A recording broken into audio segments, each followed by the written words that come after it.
और बलि भई अनेकों जीवों की।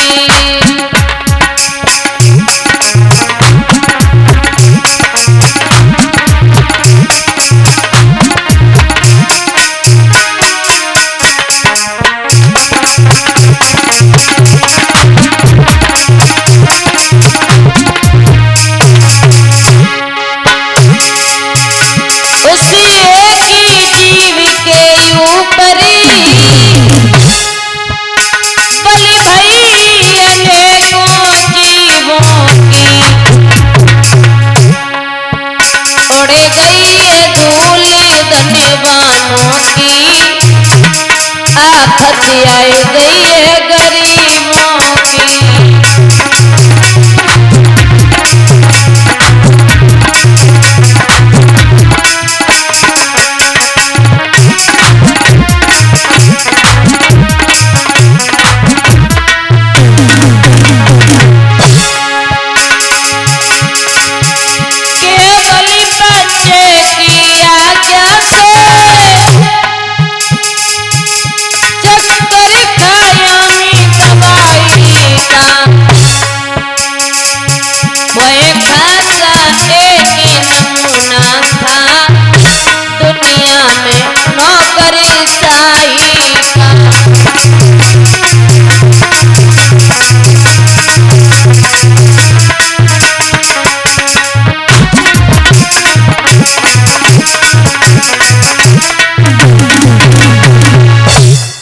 बताया है कि उस एक जीव के ऊपर ही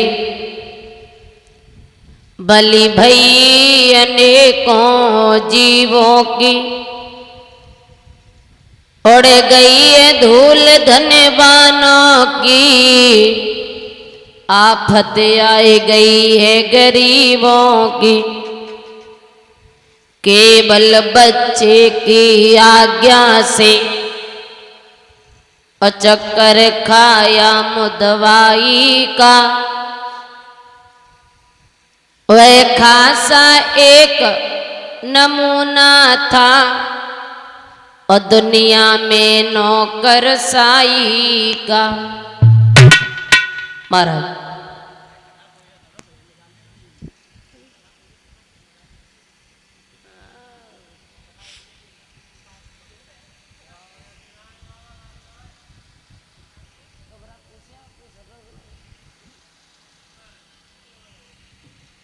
महाराज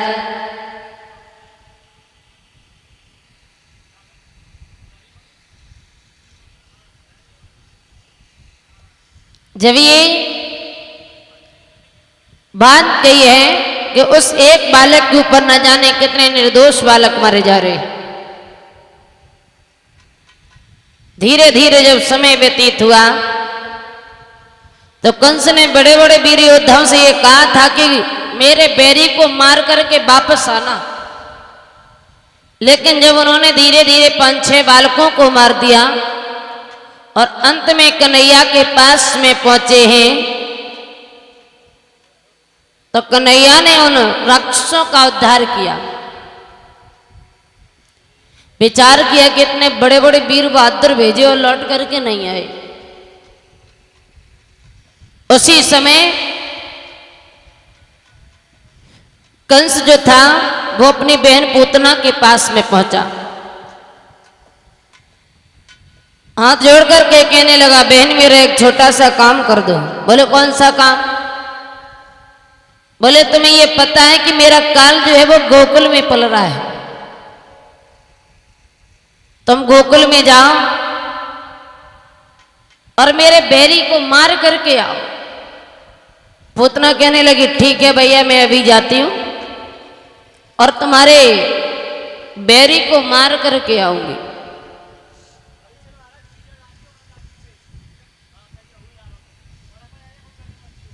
उसी समय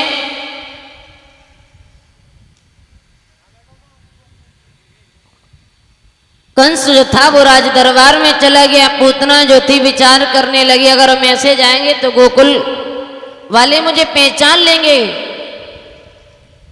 तो महाराज पूतना ने एक ग्वालिन का भेष धारण किया, 16 श्रृंगार किए, चटक चुंदरिया ओढ़ ली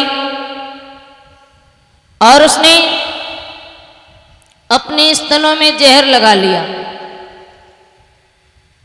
और वहां से जा रही है, विचार कर रही है कि मैं गोकुल में जाऊंगी, मुझे कोई भी नहीं पहचान पाएगा और मैं अपने भैया के बैरी को मार करके आ जाऊंगी।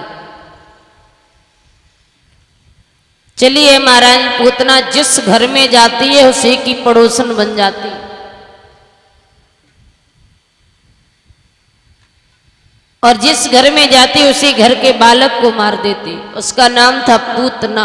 जिस घर में जाती थी उस घर में पूत कोई नहीं रखती थी, मार देती थी। महाराज धीरे धीरे पूतना ने भी 5-6 बालकों को मार दिया।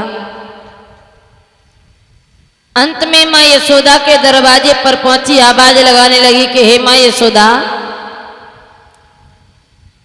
अरे तेरी तो बुढ़ापे पर किस्मत खुल गई जो तेरे घर में एक पुत्र ने जन्म लिया।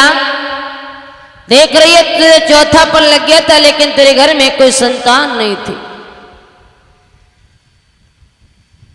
तो पूतना आवाज लगाने लगी और मां यशोदा से क्या कह रही है,